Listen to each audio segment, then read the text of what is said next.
Assalamualaikum warahmatullahi wabarakatuh. Perkenalkan, nama saya Ratna Cahyani, NPM 1921911097 dari kelas C Pendidikan Jasmani, Universitas Siliwangi.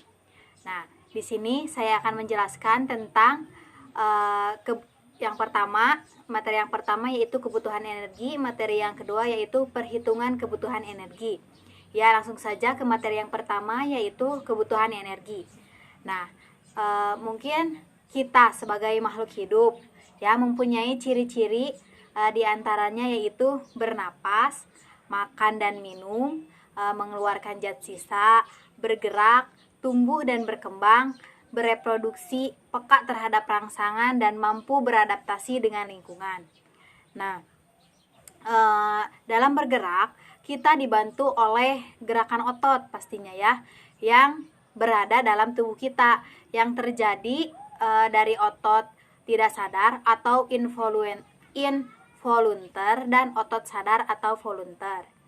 Yang mana gerakan otot ini termasuk ke dalam energi mekanik. Nah, selain itu, selain energi mekanik, di dalam tubuh kita juga ada energi kimia yang digunakan untuk metabolisme makanan.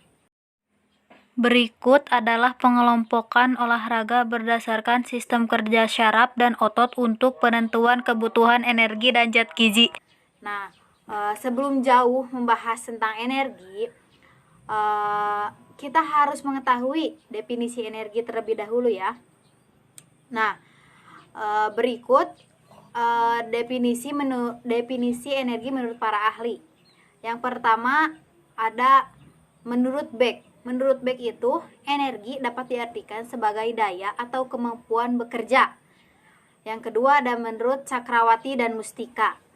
Mereka berpendapat energi adalah zat yang diperlukan untuk makhluk hidup untuk mempertahankan hidup, menunjang pertumbuhan dan melakukan aktivitas fisik.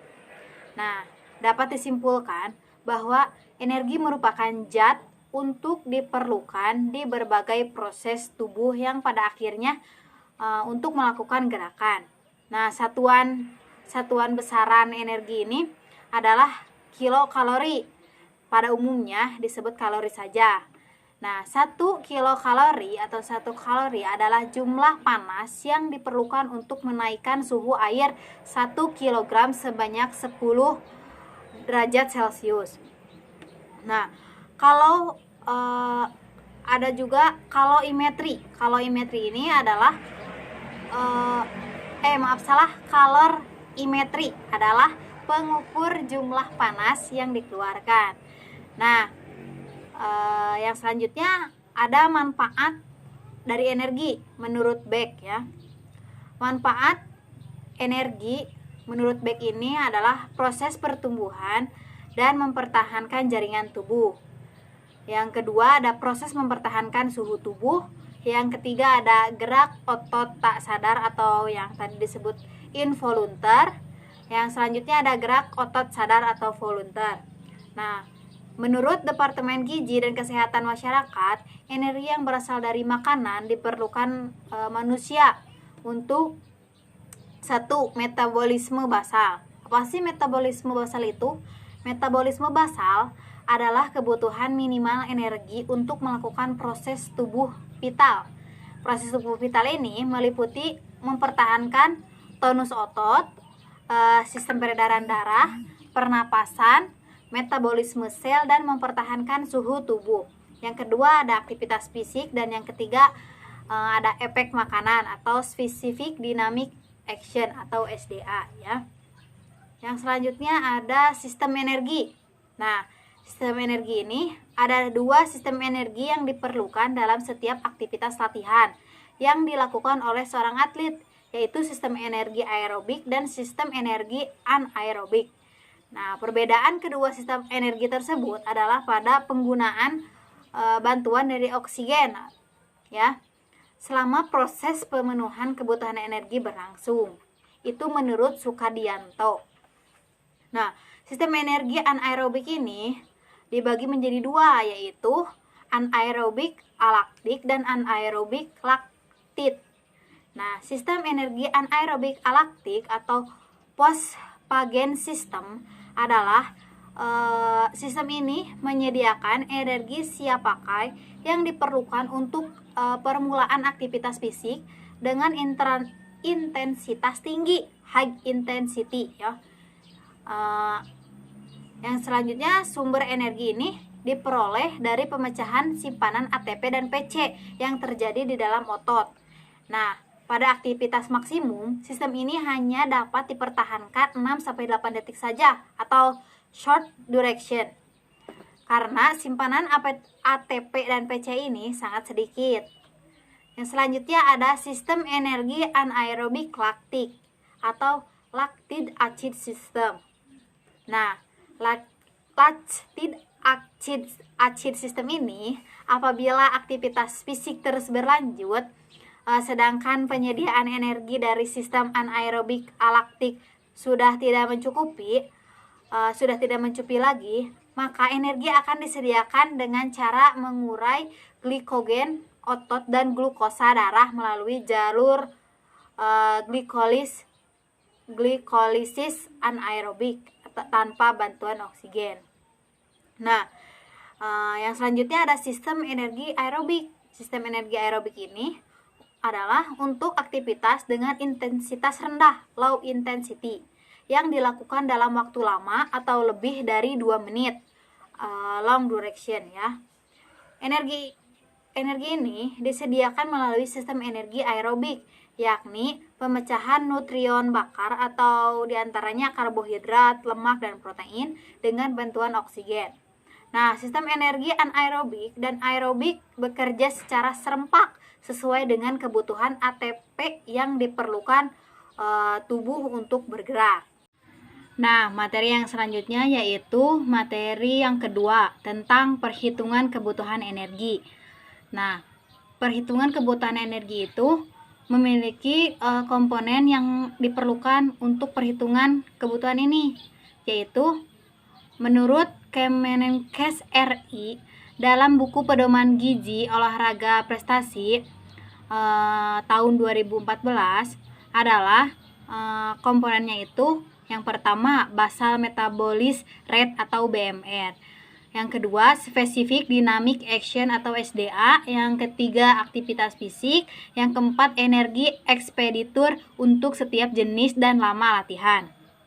Nah, selanjutnya yang pertama metabolisme basal atau basal metabolic rate atau BMR tadi ya.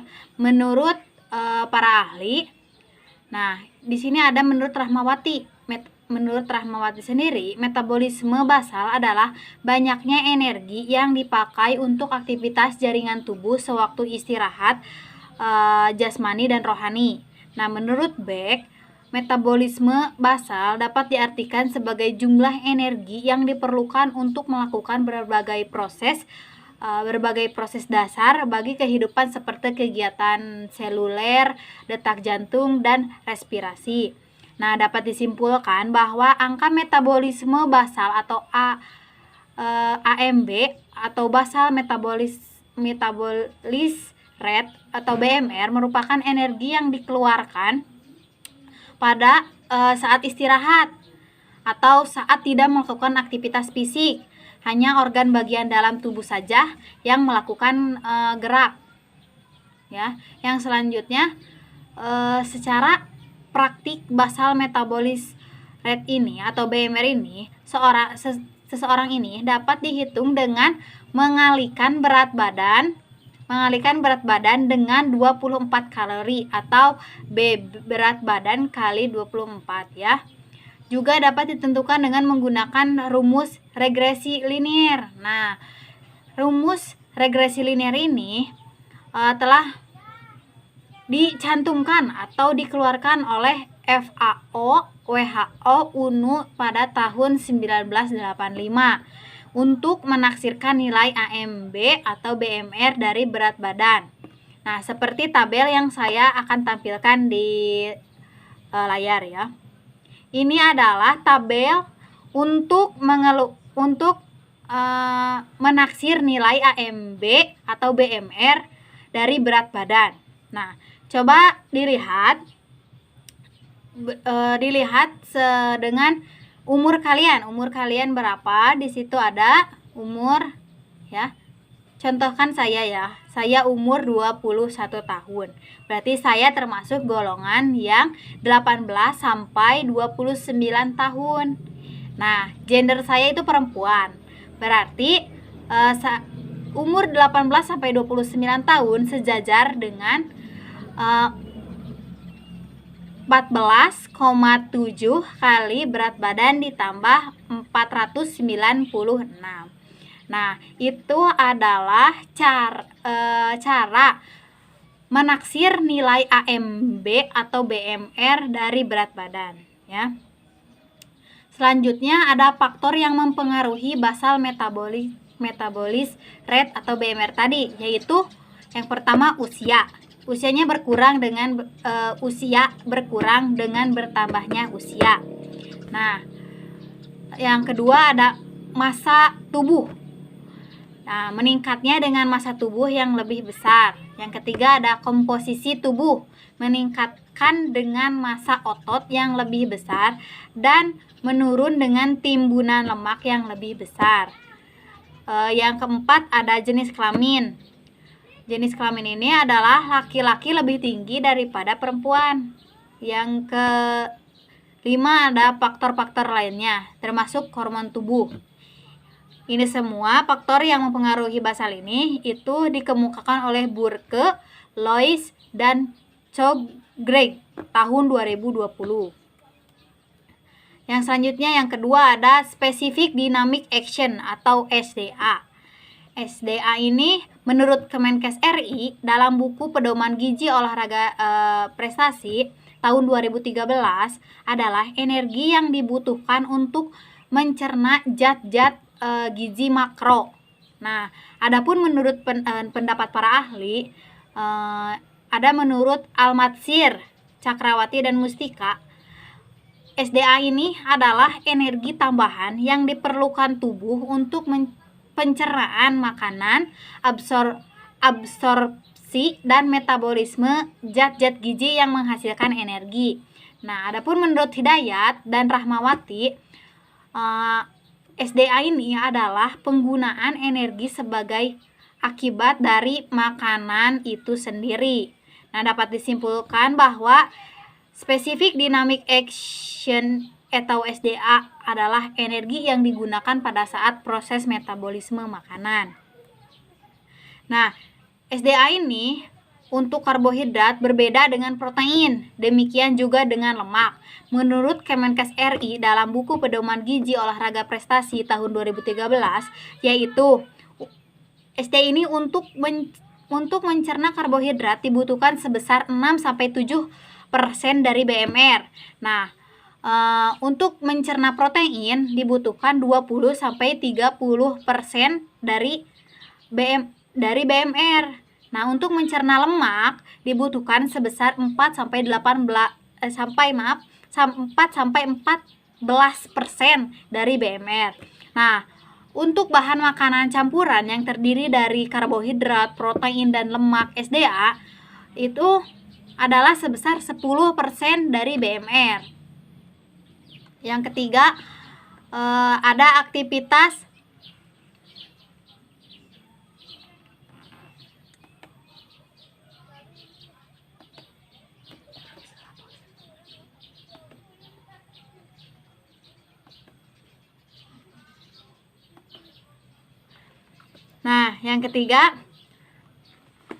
yang ketiga ada aktivitas fisik atau aktivitas sehari-hari. Nah, aktivitas fisik atau aktivitas sehari ini adalah energi yang dibutuhkan oleh semua otot yang tersangkut dalam aktivitas tersebut, ditambah sedikit energi yang diperlukan karena adanya peningkatan denyut jantung serta pernapasan selama melakukan aktivitas yang berat. Itu menurut Muhtadi tahun 2009. Menurut Irianto, aktivitas sehari-hari adalah kegiatan rutin harian, termasuk aktivitas berolahraga. Jadi, aktivitas di sini adalah aktivitas yang biasa dilakukan sehari-hari beserta aktivitas olahraga yang dilakukan setiap harinya. Ya. Nah, berikut di sini ada tabel faktor aktivitas sehari-hari. Bisa kalian lihat dari mulai aktivitas istirahat,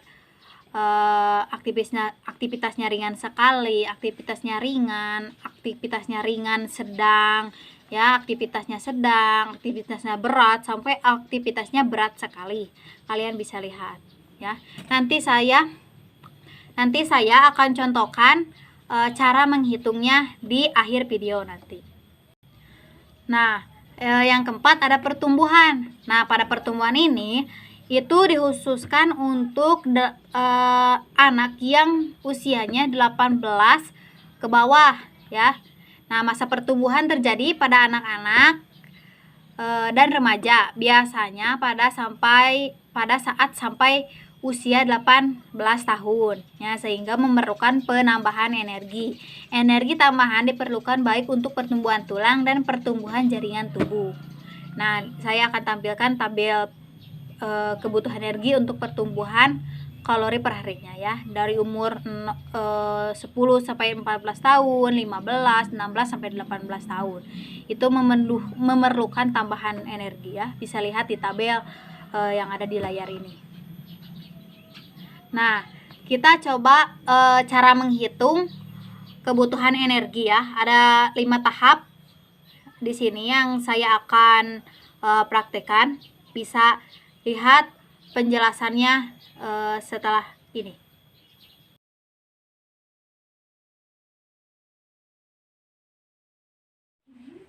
Nah, kita mulai ya. Tahap yang pertama yaitu menentukan status gizi dengan rumus IMT sama dengan berat badan dibagi tinggi badan.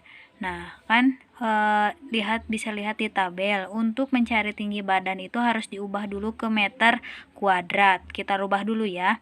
IMT sama dengan berat badan atau kilogram dibagi tinggi badan meter kuadrat. Diketahui berat badan 51. Kan tadi di dalam cerita itu berat badan saya 51, tinggi badan saya 144 cm. Nah, tinggi badan akan dirubah ke meter itu gimana caranya? Kita rubah dulu 1,44 meter. Nah, 1,44 meter ini harus dikuadratkan, ya. Jadi 1,44 meter dikali 1,44 meter sama dengan 2,07. Nah, ini bukan hasil akhir. Ditanyakan tadi IMT, ya. IMT. Kita coba hitung. Tadi kan rumusnya IMT sama dengan berat badan per atau dibagi tinggi badan meter kuadrat. Nah, tadi berat badannya kan 51 tuh. 51 dibagi yang tadi tinggi badan yang udah dirubah ke meter kuadrat, yaitu 2,07, ya. Tuh hasilnya sama 2,07. 51 dibagi 2,07 sama dengan 24,6, ya. Nah, yang tadi itu yang dirubah ke meter itu alihkan atau pindahkan ke atas. 51 dibagi 1,44 meter kuadrat. Jadi hasilnya 24,6. Itu termasuk ke dalam normal, ya. Ada nanti saya tampilkan tabel. Nah, yang selanjutnya kita langsung ke tahap 2, yaitu hitungan besar BMR. Nah, caranya dengan yang tadi dijelaskan, ya. BMR sama dengan 14,7 kali 51 ditambah 499 496 sama dengan 1245 kalori. Ya, tadi sudah dijelaskan gimana cara menghitungnya ya. Sekarang ke tahap yang ketiga.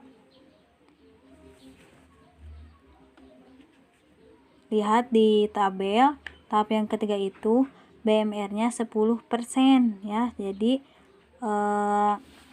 rumusnya BMR tambah SDA. BMR tadi 10% ditambah SDA. SDA yang tadi itu 1245. Jadi jumlahnya 124,5 kalori ya. Selanjutnya ke tahap yang keempat. Tahap keempat itu lihat rumusnya, yaitu energi aktivitas fisik sama dengan faktor aktivitas fisik kali BMR tambah SDA ya. Tadi kan dilihat di tabel itu aktivitas fisik yang saya lakukan 1,6 dikali 1245 ditambah 124,5. Saya akan menjumlah dulu yang di dalam kurung ini ya, yaitu hasilnya 1369,5. Kita mulai kalikan ya, 1,6 dikali 1369 kali 5 hasilnya sama dengan 2191 kalori. Nah, tahap yang terakhir yaitu tahap kelima, bisa lihat di tabel ya.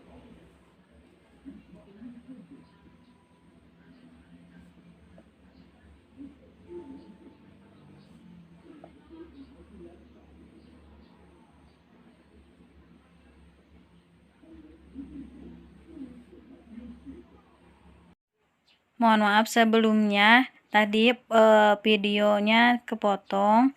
Jadi saya akan coba jelaskan ya cara menghitung energi latihan per minggu yang saya lakukan, yaitu jalan kaki dengan kecepatan 5 menit per kilometer. Yang saya lakukan selama 3 hari dalam 1 minggu.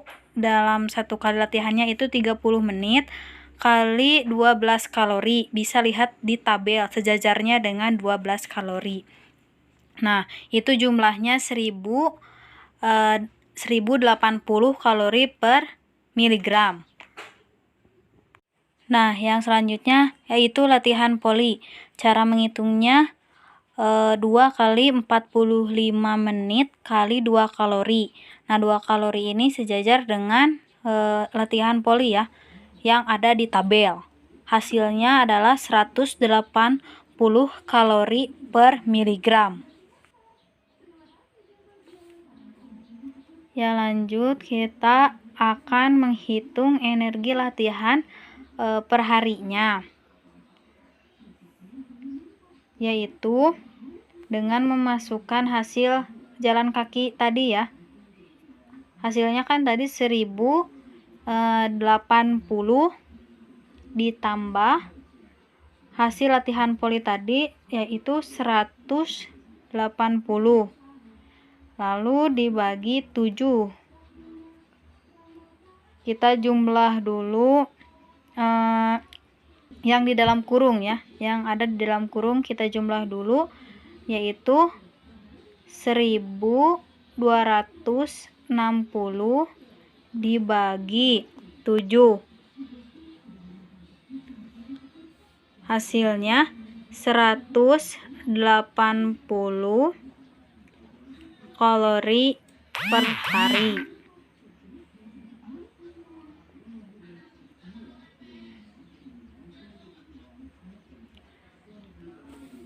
Kita jumlah semuanya ya.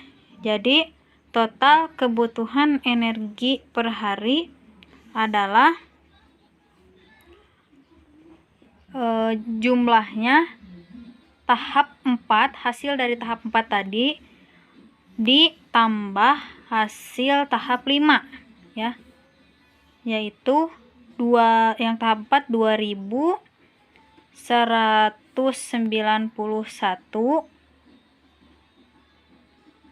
ditambah yang tahap 5 yaitu 180 sama dengan 2371 kalori.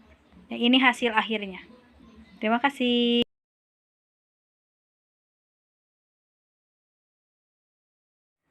Nah, ini juga ada kelebihan dan kekurangan dari sistem energi anaerobik dan sistem energi aerobik. Bisa kalian baca di layar yang saya tampilkan ini.